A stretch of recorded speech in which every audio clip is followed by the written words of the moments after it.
Good afternoon, dear colleagues, and welcome to the European Commission's press room.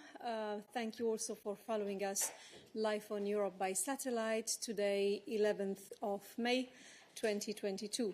The College of Commissioners met this morning. They held their regular weekly meeting, and Vice-President ŠUICA is here to deliver you a readout of that meeting, after which, together with Commissioner Johansson, she will present one of the main packages which were adopted today. Vice President.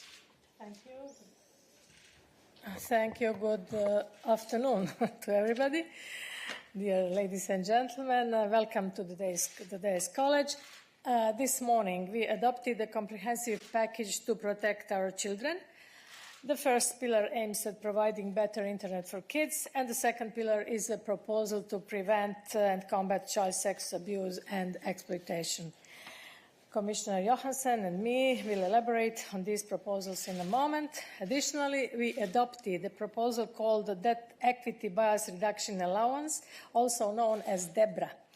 After the readout, Commissioner Gentiloni will explain here how we expect to help business get the financing they need thanks to this initiative. This college also adopted a proposal to strengthen consumer protection rules in the field of online financial services. Commissioner Reinders will be with you on this issue after Commissioner Gentiloni this afternoon. Finally, we discuss how to further help Ukraine export agricultural products and goods that are blocked due to the war. This will be formally adopted tomorrow, and it will be presented by Commissioner Vălean tomorrow at 2 p.m. Now, without further ado, let me present to you our initiatives to promote our children's rights. As you know, a safe, secure and trusted digital space is a cornerstone of European digital society, also for children. Every child in Europe deserves to thrive in a safe digital environment and enjoy their digital rights in full, irrespective of their geographical, economical or personal background. Online content and services should be accessible, affordable, age-appropriate, informative and entertaining, and created in respect of children's best interests. The vision for today's child rights package is for children to be protected, empowered and respected online, with no one left behind. Therefore, today we have adopted a new Better Internet for Kids strategy and a regulation to fight online child sexual abuse. Just a few sentences. You know that a new portfolio on demography is being established at the moment, and this is part of the whole life cycle approach. So children's rights are at our heart, and we are dealing with this. And you might remember that we adopted EU strategy for the rights of children last year, and this is only a digital arm of this strategy. So just to explain why I'm here in charge of children. And now I will try to explain updated Better Internet for Kids strategy. We know that our children are digital natives. They play, they create, all online. They learn, they interact. All this from an increasingly younger age on. The time children spent almost doubled between 2010 and 2020 in many countries, the time children spent online. A majority of children report to use their smartphones daily or almost all the time. Half of European children aged 9 to 16 using the internet visit social networking sites daily or even more often than that. Children should become confident, competent and active citizens of the digital age and benefit from the digital transformation. More online opportunities are also accompanied by more online risks.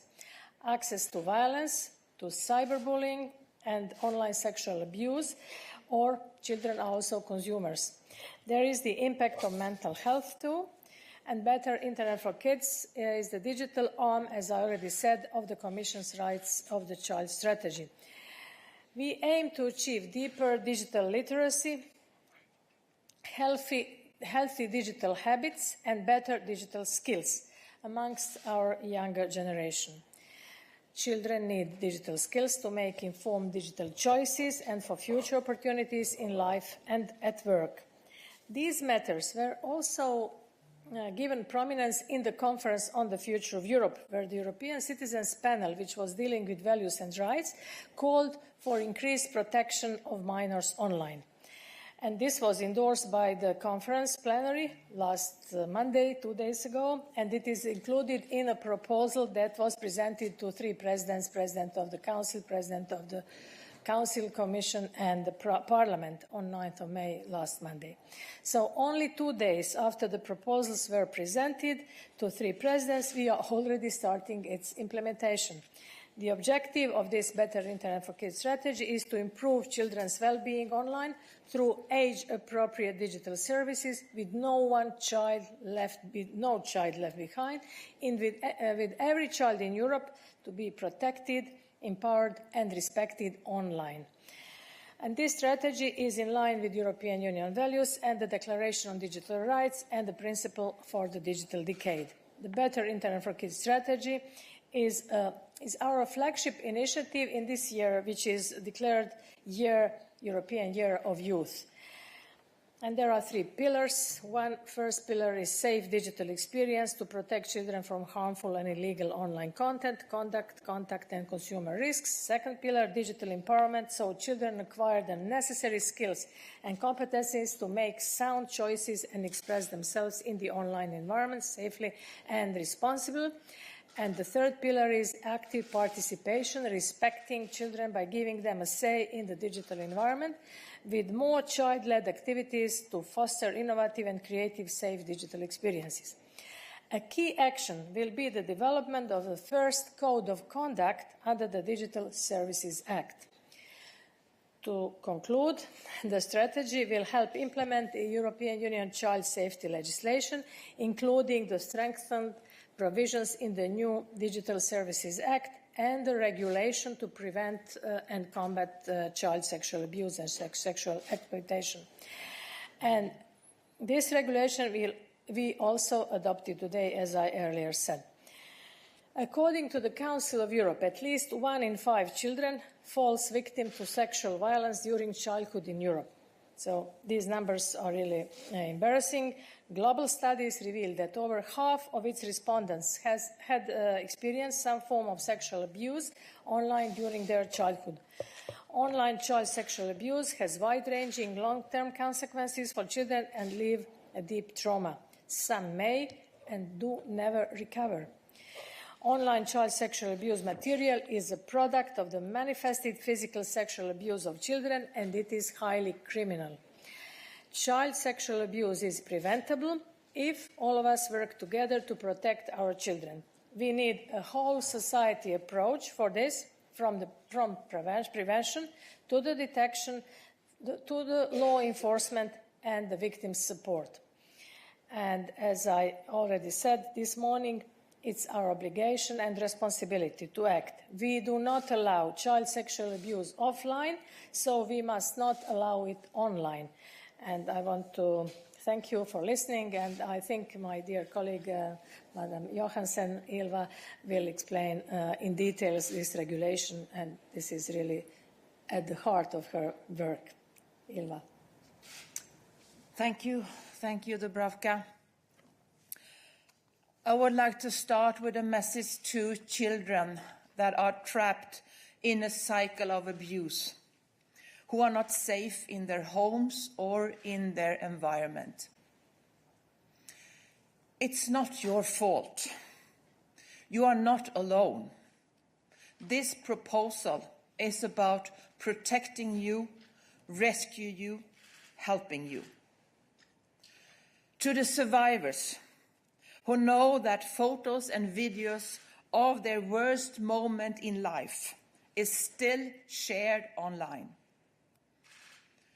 This proposal is about stopping this.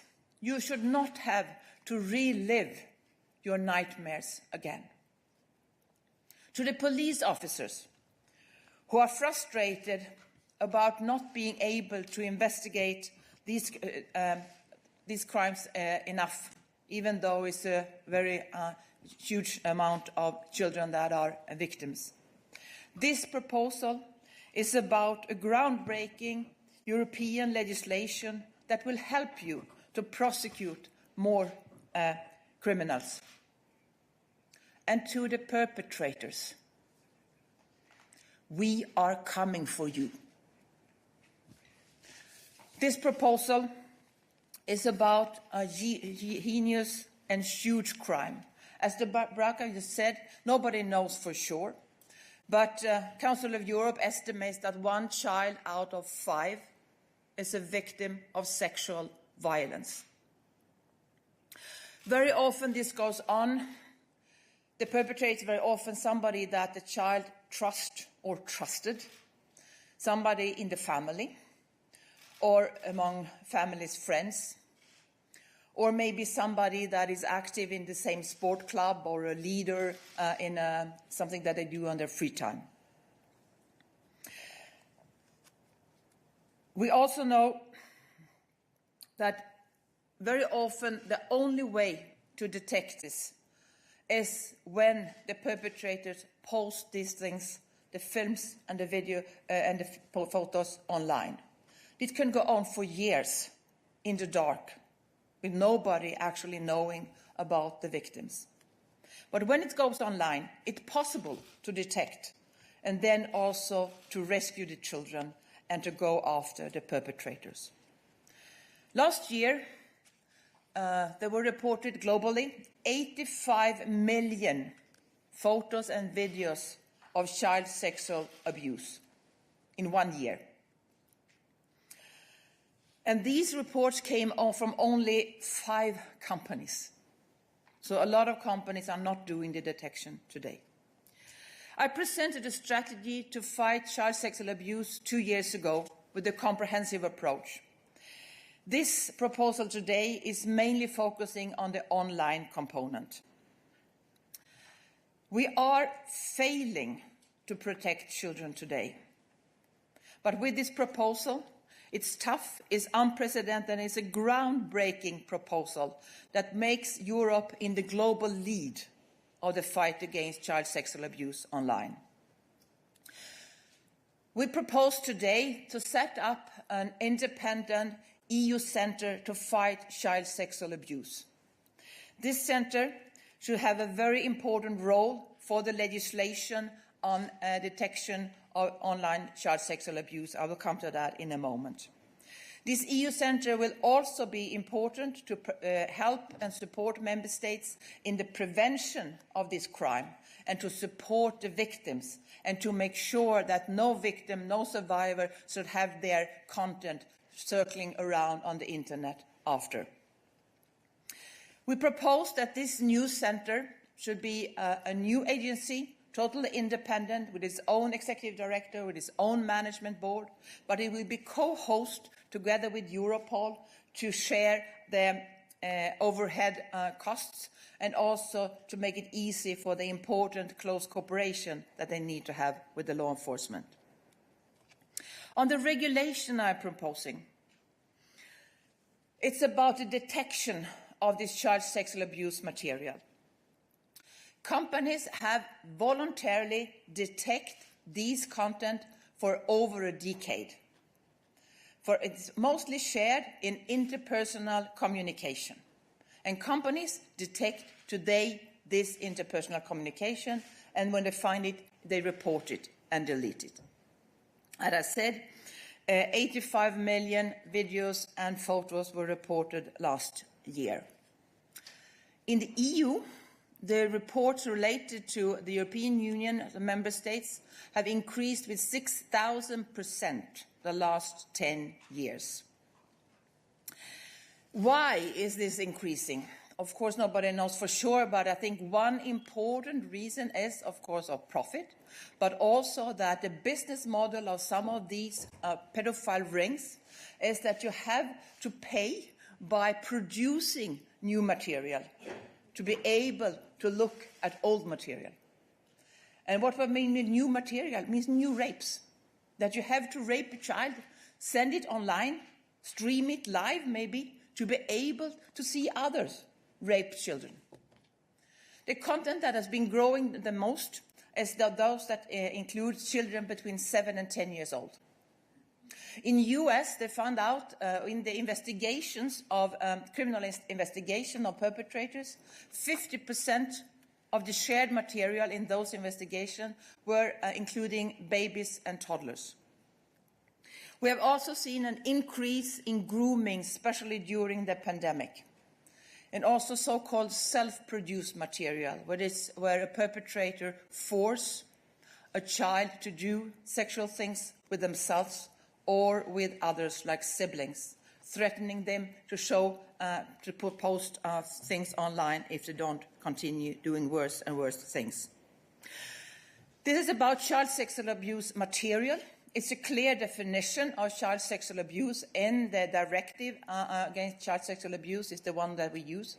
We include 3 types of material, the so-called old ones that have been reported once and then being hashed and is known to others. The so-called newly produced material, which is probably newly committed abuse and rapes. And we also include grooming, when a perpetrator are searching a contact with a child. In December 2020, a new regulation came into force in the European Union, the e-privacy directive. And that caused, in this e-privacy directive, it says that it's not legal to do detection if there is not a specific legislation allowing it. In the e-privacy directive, it's always legal to detect for spam and malware. This you can do without any special legislation. And this is what companies do. They detect all interpersonal communication to make sure there is no spam and malware.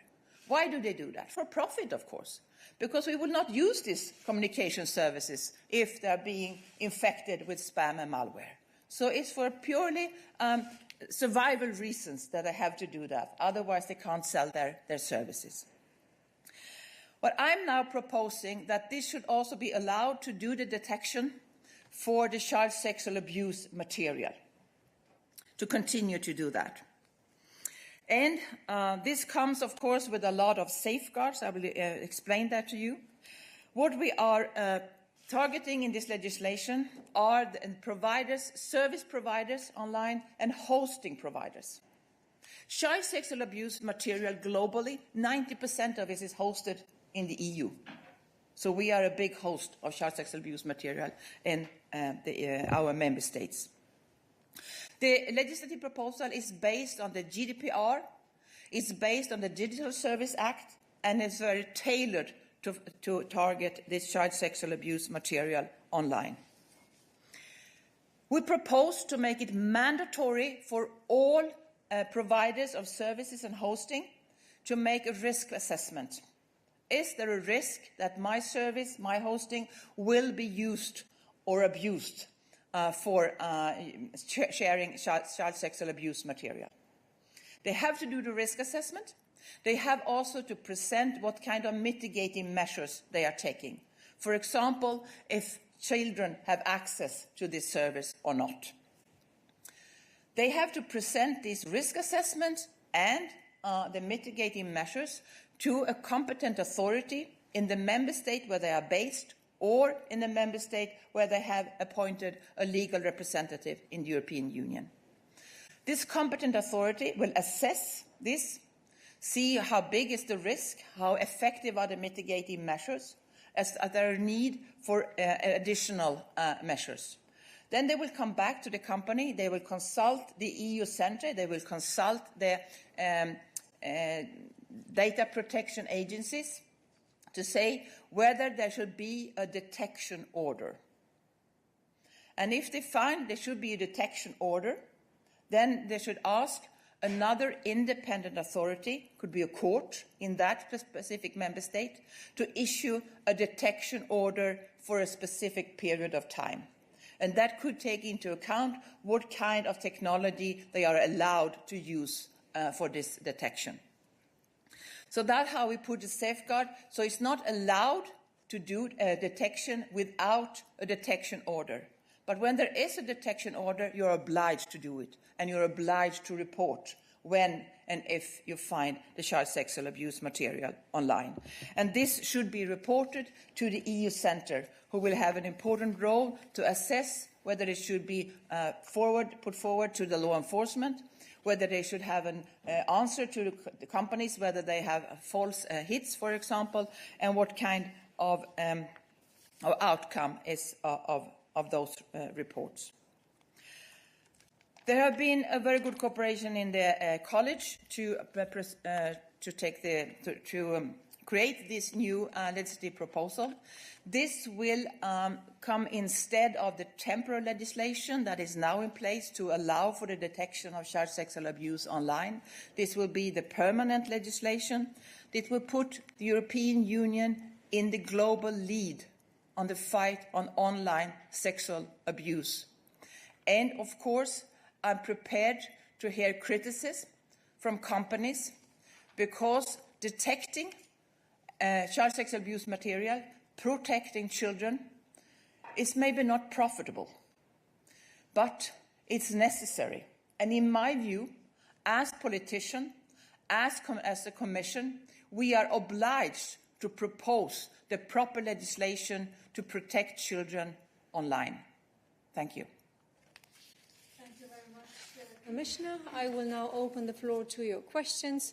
Of course, we stay focused in the first part on questions related to the subject of this press conference to benefit from the presence of the Commissioner as well.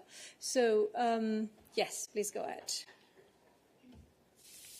Hi, thanks. Jillian Deutsch with Bloomberg. You mentioned that there might be criticism of this proposal, but not just from tech companies. We're already seeing criticism from lawmakers and from privacy advocates who worry this could lead to a backdoor to reading encrypted messages or to allowing companies to spy on users. I was wondering what your response is to this criticism, and in the face of such criticism, if you think this proposal will pass. Thank you. Yes, I know there are rumors on my proposal, but this is not a proposal on encryption. This is a proposal on child sexual abuse material. Child sexual abuse material is always illegal in the European Union, no matter the context it's in. It's only about detecting child sexual abuse material. It's not about reading or communication or anything. It's just about finding this specific illegal content, report it and to remove it. And it has to be done with technologies that have been consulted with the data protection authorities. It has to be with the least privacy intrusive technology. And I can say it's like if you're searching for a needle in a haystack, then you need a magnet. And the magnet would only see the needle and not the hay, so to say. And this is how they use the detection today, the companies, to detect for malware and spam. It's exactly the same kind of technology where you're searching for a specific thing and not reading everything. So this is what this is about.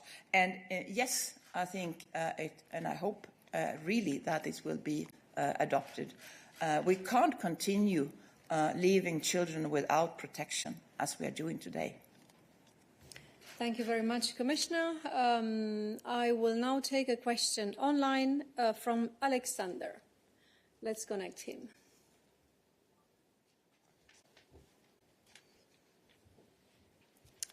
Do we have Alexander? Yes, we saw him briefly. Are you still there, Alexander? I'm there. Can you hear me? We can hear you. Go ahead. Super. Let's start with net political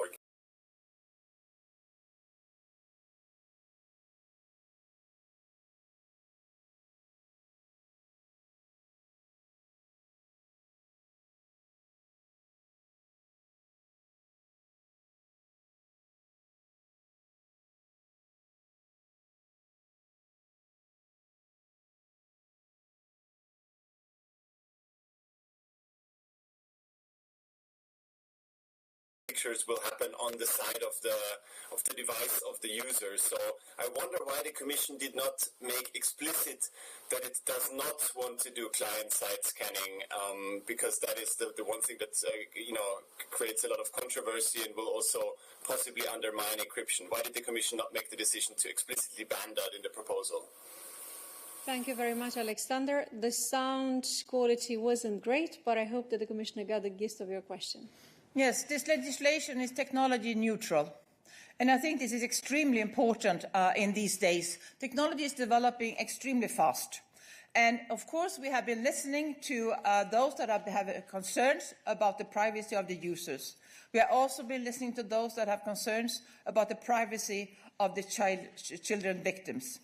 And this is the balance to find, and that's why we set up this specific regime with the competent authority, and that they have to make a risk assessment, mitigating measures that will foster a safety by design by the companies. If that's not enough, if detection is necessary, we have built in the consultation of the data protection authorities, and we have built in a specific decision by another independent authority, which could be a court, that will take this specific detection order. And the EU Centre is there to support and to help with the development of the technology, so having the least privacy-intrusive technology. But we choose not to define the technology, because then it might be outdated already when it's adopted, actually, because the technology and development goes so fast. So the important is the result, and the important is the safeguards, and to use the least intrusive technology to reach that result that is necessary. Thank you very much, Commissioner. Are there any additional questions for the Vice President and the Commissioner today? I do not see any, so thank you very much for your attention and participation, and stay tuned for the following two press conferences, which you will have this afternoon, and the third one for tomorrow at 2 o'clock. Thank you and have a good day.